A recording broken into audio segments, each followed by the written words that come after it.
The following takes place between recess and geography class. Welcome to Watch Mojo, and today we're counting down our picks for the top 20 times South Park roasted TV shows. And now, back to America's stupidest home videos. For this list, we'll be looking at instances where this animated satire took aim at other shows. Some of these parodies come from a place of affection, while others are savage takedowns. Either way, the creators didn't hold back their criticisms, both constructive and just plain brutal. What show do you want to see South Park roast next? Let us know in the comments.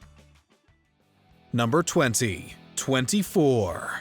Unlike some of the other shows that they've taken shots at, Trey Parker and Matt Stone have praised 24, especially its 5th season. As binge-worthy and nail-biting as the Emmy-winning drama can be, it's not without tropes that are beyond parody. When Hillary Clinton becomes a target, Cartman channels Jack Bauer. The creators observes that even when Jack isn't under intense circumstances, he's always out of breath and whispering loudly. If I wasn't serious, would I be talking like this?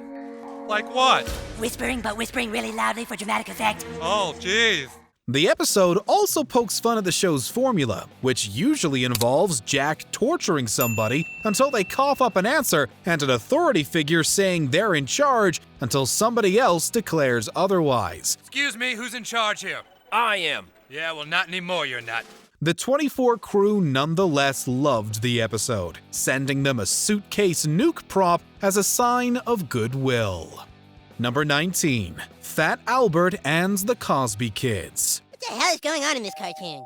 Long before its creator fell into infamy, it was hard to imagine Fat Albert as anything other than wholesome fun. Feeling that Terrence and Philip are a bad influence, Sharon encourages Stan to instead watch Fat Abbott, an obvious send-up of Bill Cosby's creation. Here, Stanley, you watch nice cartoons like Fat Abbott.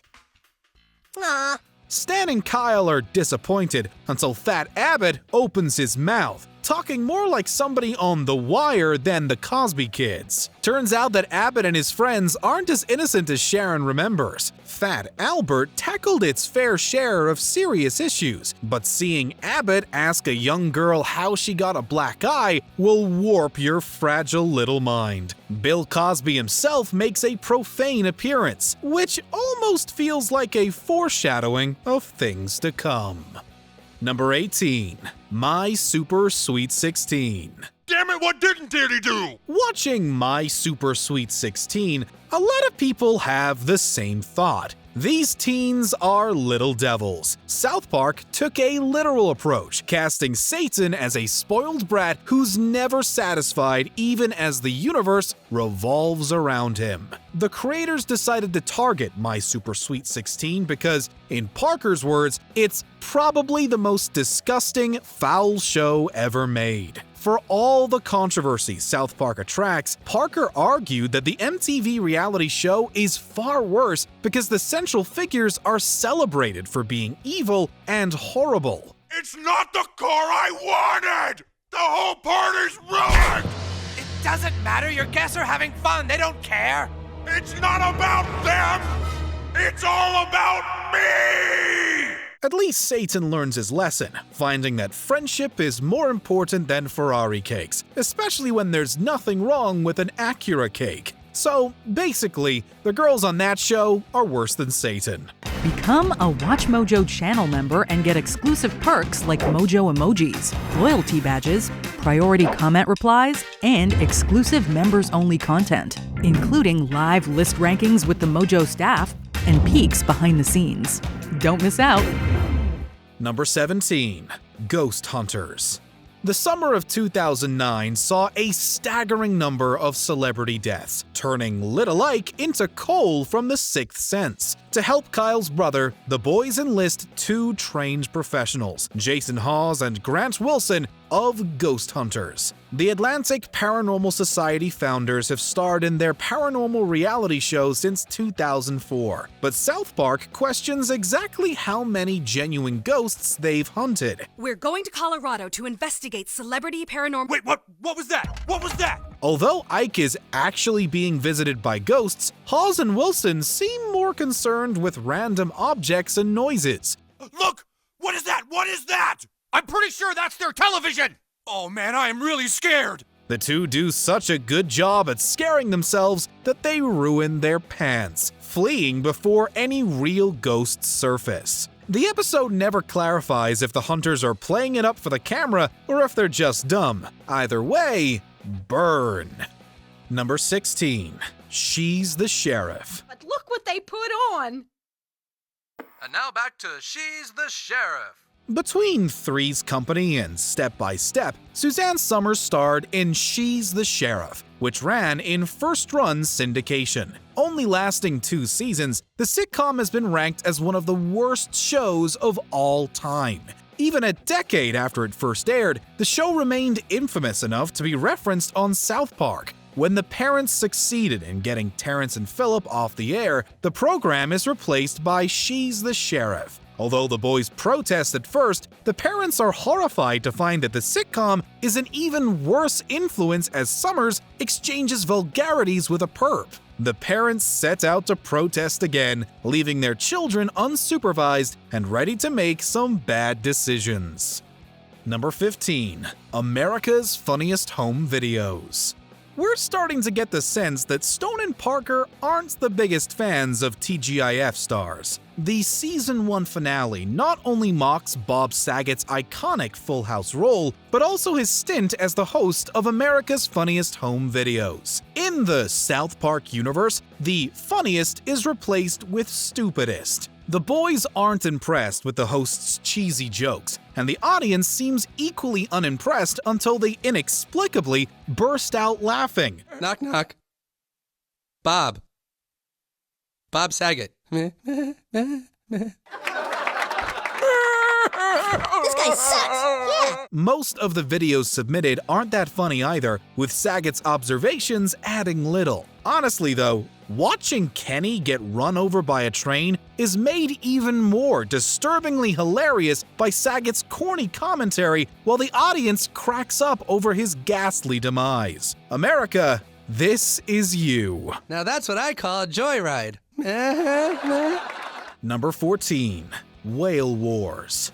Parker and Stone thought Ghost Hunters was a show where nothing happens. They looked at that series slightly more favorably after seeing Whale Wars, however. On paper, Whale Wars sounds badass. A group of rebels set out to protect innocent sea creatures from Japanese whalers, resorting to extreme measures. Stan quickly finds out what's being sold on TV doesn't reflect reality. Well, wait, we don't want to just lie about stuff. Why not? The episode portrays host Paul Watson as a phony who lies about attacking vessels to further his cause and satisfy his hunger for attention. After Watson is taken out in the most painful way, Stan steps up and delivers on what the show promised: an actual war on whalers. While they're at it, the creators find time to ridicule Deadliest Catch as well. You think you're so cool, don't you? You think you're a big boat reality show on the block? You're taking away men's livelihoods! Number 13. Queer Eye for the Straight Guy. In addition to normalizing seeing gay people on TV, Queer Eye turned metrosexuality into a fad. Not every gay person was pleased with the reality show, however. While making Team America, Stone and Parker spoke with producer Scott Rudin, a member of the LGBTQ+ community. Rudin hated Queer Eye, feeling that it perpetuated stereotypes and gave people outside of his community permission to appropriate their culture. You can't do this to us! The South Park crew ran with this setup, putting the Queer Eye guys at the center of a conspiracy. Garrison concludes that the Fab Five aren't really gay, exposing them as crab people. Say what you will about the twist, but the crab people theme paired with the Queer Eye theme makes for a catchy mashup.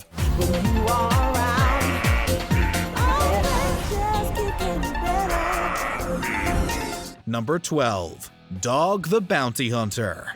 He was born Dwayne Chapman, but the world knows him better as Dog the Bounty Hunter. Initially, Stone and Parker considered parodying Dog in Season 9's Die Hippie Die. They scrapped this idea since they weren't sure how many people knew who Dog was.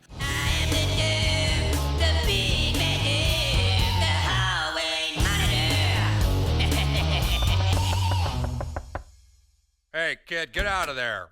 That's cool. I'm done making my video anyways. By the following season, they figured that Dog had become infamous enough to receive the South Park treatment. Cartman fills the Dog role with a mullet and beard thrown in for good measure. You're going with Christ! Without straying too far from his usual authorita-obsessed self, Cartman mimics Dog's look, expressions, and theme song. He even assembles a crew with one member, Beth, resembling the real Dog's wife, who has since sadly passed away. Number 11. Crossing over with John Edward.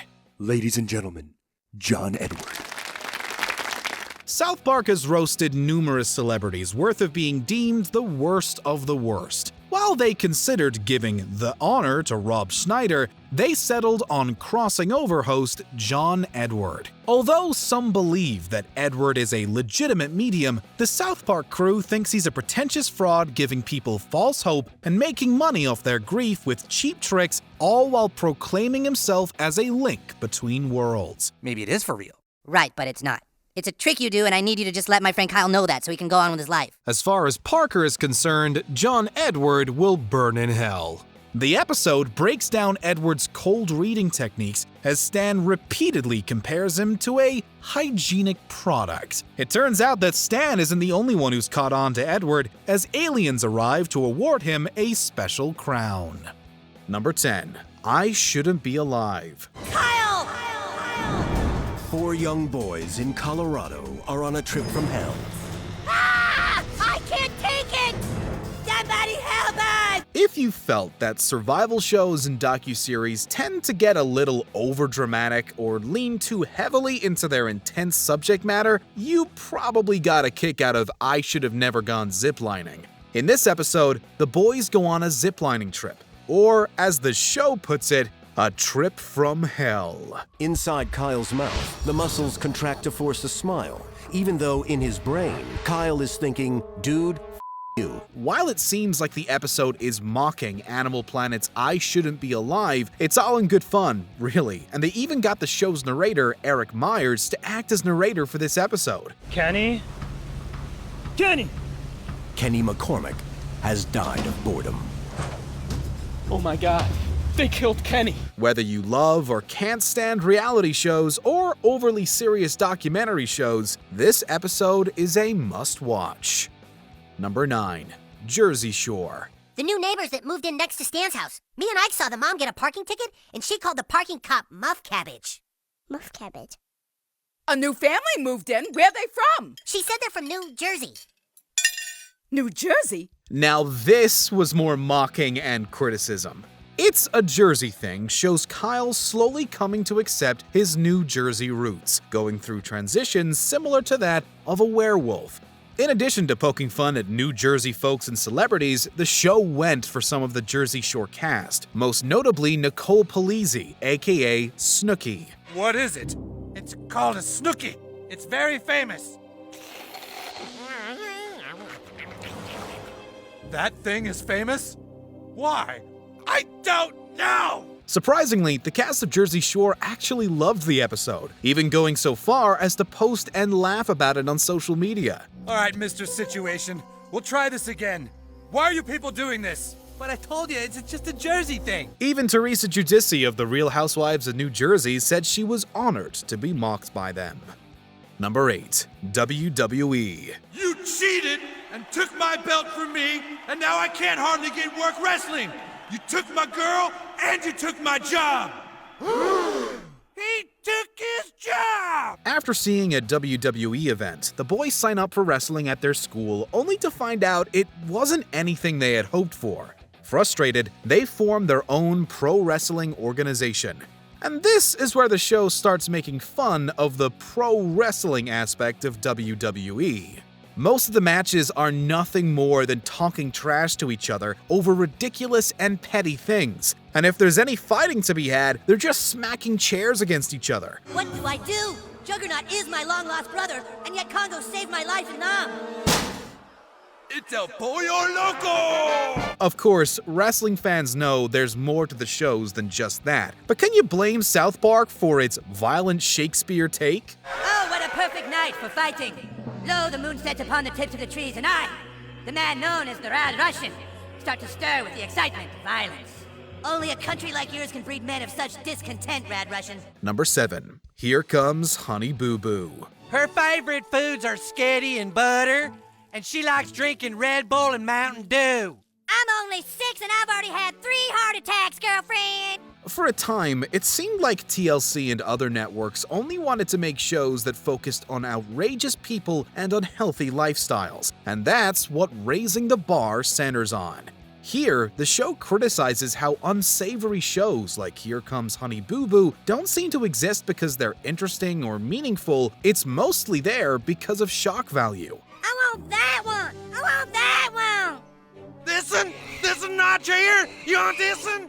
I want that one's hard. It looked at me funny. However, the end of the episode sees the show call itself out for adding to the trend in their own way, having used shock value itself for years and years.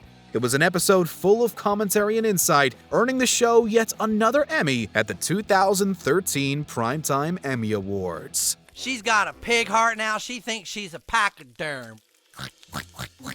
Show 'em your scar. Number 6. Shopping channels. 14 karat gold, 86 karat faux sapphire. Faux is a French word. It's got an X in it, but you don't even pronounce the X. How do you like that for prestigious? Though this one was a bit more general, it's still worth mentioning. Cash for Gold sees Stan try to expose the manipulation behind home shopping networks, specifically the fictional J&G shopping network. Marcia, thank you so much for your call. You just got yourself a heck of a deal on this one. You there, Marcia? I'm lost.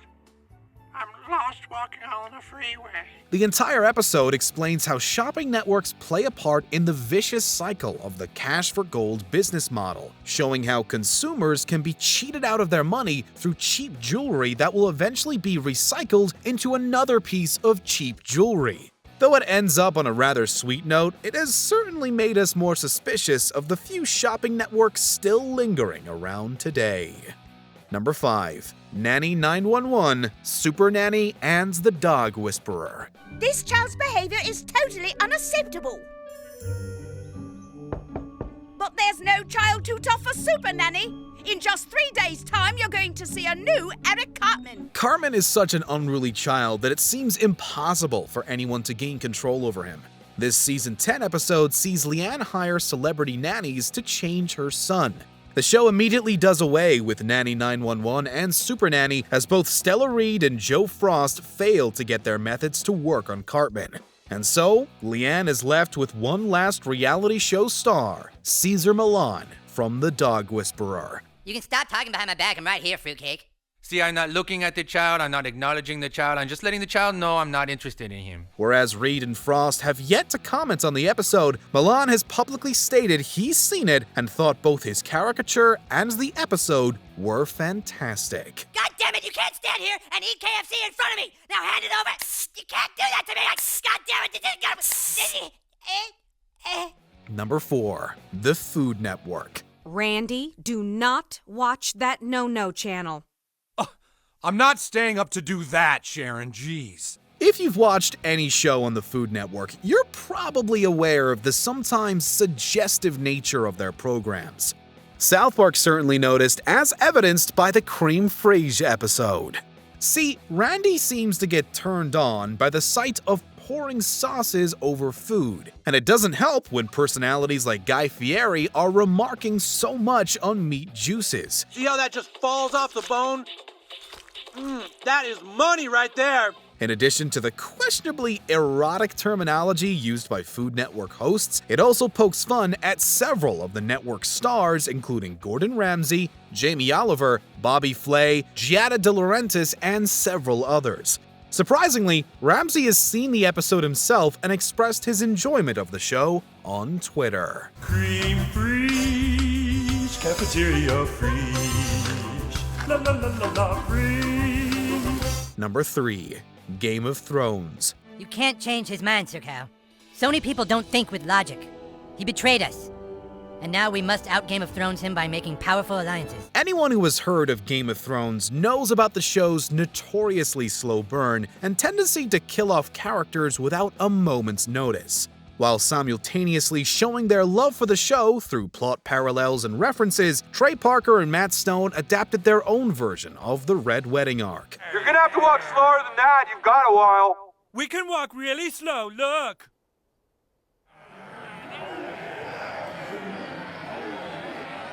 Smartasses. As expected, characters are dying and betraying each other left and right, but it goes about in ways that make sense outside of the sake of comedy. It also uses the violence and conflict to commentate on the absurd nature of console wars in the video game community.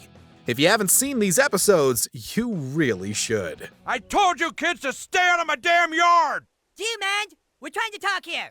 Yeah? Well, how come every time you talk to somebody, it's about betraying somebody else? Number 2. The Simpsons. They will live only to remember with sorrow how great the sun used to be. Cool, it'll be just like on The Simpsons. Huh? They did that on The Simpsons. I think it was the Mr. Burns character. He tried to block Springfield from the sun. Butters, Professor Chaos is ready to wreak some havoc onto South Park once more, but he seems to be having some trouble this time around. According to his lackey, General Disarray, every plan in the professor's book has been done already by The Simpsons. The police say that instead of looking for the missing head, they'd rather leave it off and be reminded of The Simpsons every day. Why didn't you tell me The Simpsons already did that? You seem so proud, I didn't want to bum you out. Indeed, The Simpsons has been around longer than any show probably should, even at the time this episode aired. But the way this observation is made is a relevant commentary on how it's almost impossible to be completely original anymore, especially in the world of storytelling. Uh-oh, Simpsons did it! Simpsons did it! No! No! Simpsons did it! Simpsons did it! Ah! Don't have a cow, man! Number 1. Family Guy. Peter, I can't believe you invited your old high school sweetheart over for dinner. You think that's bad? Remember when I auditioned to be David Hasselhoff's car? Hey there, Knight Rider. After those bad guys, Kit. Of all the times South Park has mocked, lampooned, and scrutinized, this two-parter was the loudest of them all. Fed up with everyone comparing him to Family Guy, Cartman travels to Fox headquarters to get the show canceled forever, with Kyle trailing behind to foil him. Throughout the episode, South Park criticizes Family Guy's formulaic and seemingly random cutaways, going so far as to say the show is written by manatees. They really are brilliant creatures. You see, the right side of the tank is filled with idea balls. Each idea ball has a verb, noun, or pop culture reference written on it. There's millions of them. The manatees choose an idea ball and swim it over to the joke combine on the other side of the tank. Normally, this sort of thing would cause some drama between folks, but to everyone's shock, Family Guy creator Seth MacFarlane praised the show and called the episode accurate and funny. Come on, Muhammad, let's get some tea. Try my Mr. T. Oh boy, was that ever weird.